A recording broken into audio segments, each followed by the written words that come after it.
Hello friends, स्वागत है आपका द स्पीडी गेमर में। और मैं हूं आपका दोस्त प्लस होस्ट ईशान गुप्ता। आज मैं लेकर आया हूं एक बिल्कुल नया गेम, अमंग अस। अगर आप मल्टीप्लेयर गेम्स के शौकीन हैं तो ये एक बहुत अच्छा गेम है आपके लिए, जिसको आज हम एक्सप्लोर करने वाले हैं। लेकिन वीडियो को स्टार्ट करने से पहले उसको सब्सक्राइब जरूर कीजिएगा चैनल को, और बेल आइकन भी जरूर दबाइएगा ताकि आप मेरे लेटेस्ट वीडियो से नोटिफाइड रहें। So let's start our game.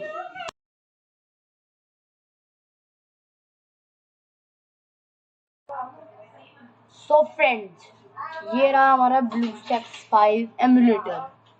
तो ये इसकी कुछ स्क्रीन होती है, और ऐसी स्क्रीन होती है इसकी बेसिक स्क्रीन। और अगर इसे देखेगा कोई तो यही समझेगा कि एक्चुअली एक फ़ोन है, पर एक्चुअली ये लैपटॉप में एक एमुलेटर है। और ये रहा हमारा अमंग अस गेम। आप मेरा कर्सर देख पा रहे हो। जब मैंने इसे फ्रेश डाउनलोड किया था तब तो इसमें अमंग अस भी नहीं था। मैंने यहाँ पे प्ले स्टोर से इसको डाला था। तो अब हम अमंग अस को खोलते हैं। हमने क्लिक कर दिया मैंने से। वो खुलने में थोड़ा टाइम लेगा। फर्क इतना है कि जो फोन में टच स्क्रीन होती है हमारी, तो फोन में हम अपनी उंगलियों से चलाते हैं। यहाँ पे आप अपने एरो से भी चला सकते हैं और साथ ही साथ अल्फाबेट से। आप स्क्रीन में देख रहे होंगे अल्फाबेट्स मेंशन हो रखे हैं। तो जब हम गेम खेलते हैं सारे अल्फाबेट्स उस गेम में काम आते हैं। तो थोड़ा लोड होने में टाइम लगता है स्टार्टिंग में। और लैपटॉप में कुछ ऐसी चीज़ होती है जो थोड़ी स्लो भी चलती हैं। तो इसी तरह अभी हमारा लोड हो रहा है, थोड़ा टाइम लगेगा। इतने में आपको इसके एक नए फीचर के बारे में बताता हूँ। रिसेंटली इसमें अलग अलग मैप्स होते हैं जिनमें हम खेलते हैं। The scaled, Mira HQ, Paulus और द एयरशिप। तो द एयरशिप इसका सबसे रिसेंट मैप है और ये बहुत बड़ा भी है। इसीलिए पहले हम जो बेसिक मैप है द स्केल्ड, पहले हम उसे खेलेंगे। उसके बाद हम एक बार एयरशिप भी ट्राई करेंगे। और पोलस तो मैं वैसे ही बहुत कम खेलता हूँ और वो भी इंटरेस्टिंग है। लेकिन ये मैप्स आपको इतनी आसानी से नहीं खेलते, उनको आपको 2-3 बार खेल के याद करना पड़ता है। तो ये हमारी स्क्रीन खुल गई है। इसमें हमारी ऑप्शन है, लैपटॉप में मैं चला रहा हूँ उससे, तो मेरा गेमिंग अकाउंट खुला हुआ है जो डायरेक्ट मेरी गूगल ID से लिंक्ड है। तो यहाँ पे वो अकाउंट है इसका। और उसके बाद यहाँ पे खोलने के बाद इसके यहाँ पे 4 बेसिक बटन आते हैं। Local, online, how to play, free play. How to play में तो आप समझ ही गए होंगे कि इसमें हमें पता चलेगा कैसे खेलना है, जो हम एक्सप्लोर ही करने वाले हैं। फ्री प्ले में बस आप 4 डमी के साथ खेलते हैं। लोकल भी कुछ फ्री प्ले जैसा ही है। ऑनलाइन सबसे इंटरेस्टिंग है, तो मैं तो हर बार ऑनलाइन ही खेलता हूँ। तो चलते हैं ऑनलाइन पे। ये मैंने खोला online.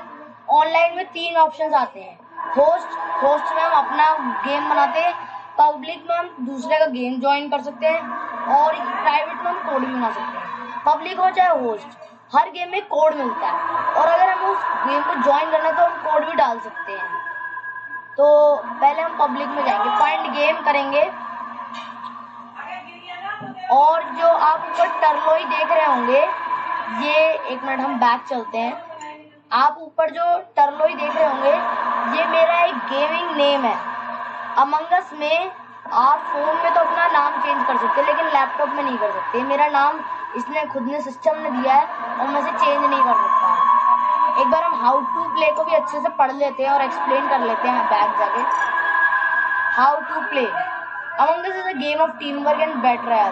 Players are either crewmates or an impostor. हाँ, ये एक बेसिक डेफिनेशन है गेम की। उसके बाद है play with 4 to 10 player online और विया लोकल वाईफाई। 4 से लेके 10 तक मैक्स प्लेयर्स की इसकी लिमिट होती है। 4 मिनिमम, 10 मैक्सिमम। या तो टच से चला सकते हैं या जॉयस्टिक से भी चला सकते हैं। मैं जॉयस्टिक ही ज्यादा अच्छा लगता है मेरे को तो। और उसके आगे when hosting a game you have controls over how the game pledge. आप इस गेम को कस्टमाइज कर सकते हैं अपने गेम को पब्लिक, प्राइवेट में डाल सकते हैं। प्राइवेट में अगर डाल देते हैं ना गेम को, तो आप जिसके पास सिर्फ कोड होगा वही आपके गेम में आ सकता है। और जो पब्लिक में डाल दोगे तो जिसको भी दिखेगा और वो ज्वाइन करना चाहेगा तो कर लेगा। कस्टमाइज में बहुत सारे गेम के ऑप्शंस भी होते हैं, वो हम कर सकते हैं। और उसके बाद हर मैप का एक मैप होता है, जैसे मैंने आपको बताया। अगर आप किसी गेम में भटक जाते हो तो आप देख के मैप भी कर सकते हो। और the Skeld, Mira HQ, Polus airship, इनके अलग अलग मैप्स होते हैं जो आप मैप बटन पे क्लिक करके देख सकते हो। जैसे द स्कैल्ड का मैप है, कैफ्टेरिया है, अपर इंजन, रिएक्टर, ऐसे अलग अलग चीजें हैं। उसके अंदर क्रूमेट्स होता है जो सबसे क्रूमेट ही होते हैं। और इम्पोस्टर की लिमिट होती है 3, यानी 3 इम्पोस्टर, 3 से ज्यादा इम्पोस्टर नहीं हो सकते, 1 इम्पोस्टर भी हो सकता है। वो आप पे डिपेंड करता है। अगर आप पब्लिक में ज्वाइन कर रहे हो तो आपको 1 इम्पोस्टर का वर्ल्ड चाहिए, 2 इम्पोस्टर का, या फिर 3 इम्पोस्टर का। इम्पोस्टर एक्चुअली क्रूमेट्स के बीच में एक ऐसा बंदा होता है जो सबको मारने को होता है, और अगर इम्पोस्टर सबको मार देता है, सबको इजेक्ट करवा देता है, तो इम्पोस्टर जीतता है, वरना क्रूमेट जीतता है।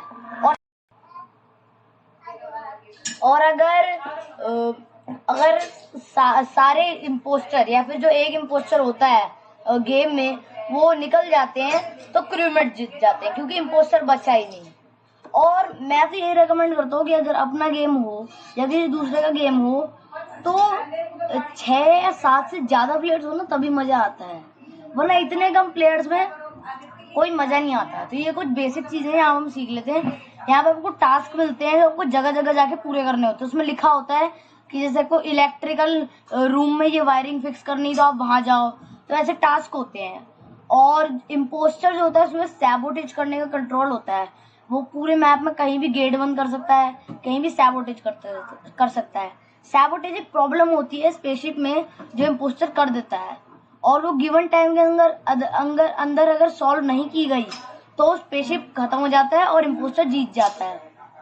अगर कोई क्रूमेट चुपचाप इम्पोस्टर को देख लेता है तो वो तुरंत इमरजेंसी मीटिंग बुला सकता है, और इमरजेंसी मीटिंग वैसे ही बुला सकते हैं।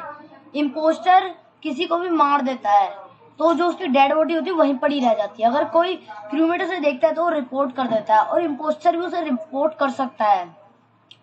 और दूसरा, हर मैप में, हर तरह के मैप में 2 चीजें होती हैं, 2 रूम होते हैं, सिक्योरिटी और एडमिन। एडमिन में आप देख सकते हैं, जैसे आपके यहाँ पढ़ रहे होंगे, check admin map and security for suspicious activity. Security एक लाइव कैमरा है पूरे स्पेसशिप का, और एडमिन एक वही ऐसा ही मैप होता है जिसके अंदर आप देख सकते हो कि कौन सी जगह अभी कितने प्लेयर्स हैं। हम आगे चलते हैं।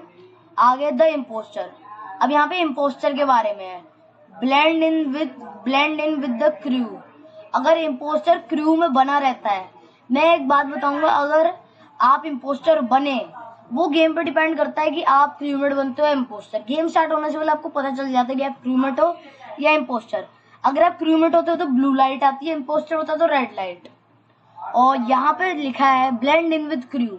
ये सबसे अच्छा आइडिया है। अगर आप 2 से ज्यादा लोगों से हो, झुंड में हो, तो आप किल का बटन दबा सकते हो, क्योंकि कोई भी आपको पता नहीं चल पाया है किसने मारा है, कौन है झुंड में। और वेंट्स होती है, इम्पोस्टर वेंट में घुस सकता है और एक वेंट से दूसरी वेंट में जाके निकल सकता है। यानी अगर मैं एडमिन में घुसा हूं तो अगर एडमिन और सिक्योरिटी की वेंट कनेक्टेड होगी तो मैं निकल सकता हूं। अगर यहाँ पे होता है किल कूल डाउन, यानी जो किल, जब आपको एक किल करते हो तो आपको कूल डाउन चाहिए होता है। वो जो गेम का होस्ट होता है उसके पास उसका कंट्रोल होता है। वो किल कूल डाउन 10 सेकंड करे, 30 सेकंड करे, आप उसे नहीं बोल सकते।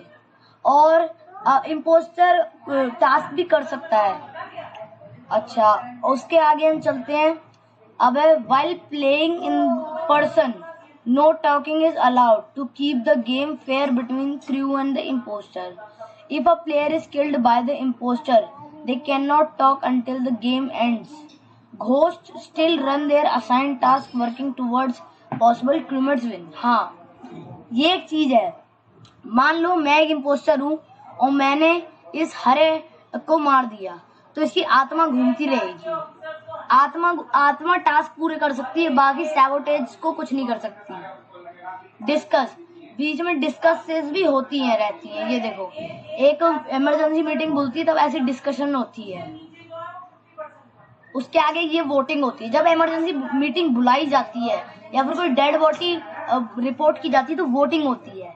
आप किसको वोट करना चाहते हो? जैसे मुझे पता है कि लाइफ ऑफ मी एक इम्पोस्टर है, तो मैं उसको वोट करूंगा और चैट में भी उसका नाम डाल दूंगा ताकि सब उसे ही वोट करें। Practice in free play mode. Set your own task as a crew member और practice your impostor killing strategy. हाँ, फ्री प्ले मोड इसका में तो बड़ा काम है कि उसको आप कंट्रोल कर सकते हो और अपनी प्रैक्टिस कर सकते हो। तो यहाँ हमने एक्सप्लोर करा हाउ टू प्ले। तो मुझे यकीन है कि आपको बेसिक एक्सप्लोरेशन समझ में आ गई होगी। इस पार्ट में हमने सीखा अमंग अस का बेसिक एक्सप्लोर और अदर चीजें, और अगले पार्ट में हम मिलेंगे विद कुछ 2-3 पब्लिक गेम्स और कुछ और नए मैप एयरशिप के बारे में। तो मिलते हैं अगले पार्ट में।